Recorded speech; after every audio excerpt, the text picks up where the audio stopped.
C'est l'étude qui fait couler beaucoup d'encre. Il s'agit d'une analyse statistique de registres de données provenant de différents hôpitaux à travers le monde. Elle compare des groupes de patients soignés avec de l'hydroxychloroquine, avec ou sans antibiotiques, et un groupe témoin.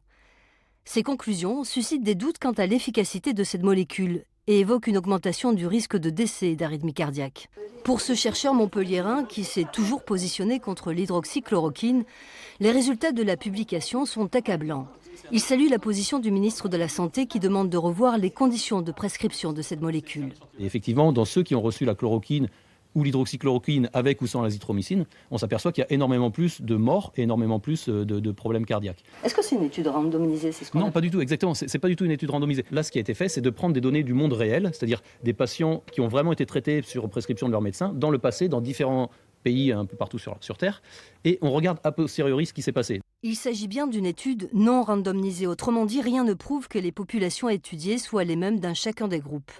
La publication comporte un certain nombre d'autres imprécisions. La durée de traitement n'est pas précisée, les doses prescrites non plus.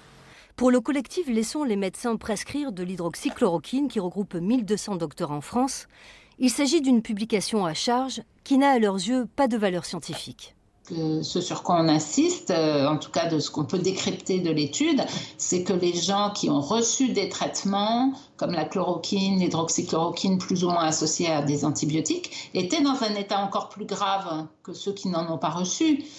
Donc, imputer cette mort à un traitement n'est pas honnête.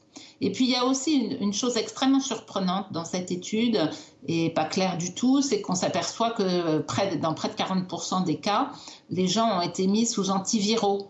On ne sait pas quels antiviraux, on ne sait pas comment ça se répartit. Peut-être que ce sont aussi les antiviraux qui ont eu un impact dans les événements indésirables, etc. Donc, voilà, on ne peut rien sortir de cette étude. Rien. À la fin de sa publication, l'auteur déclare avoir touché des rémunérations en provenance de nombreux laboratoires pharmaceutiques.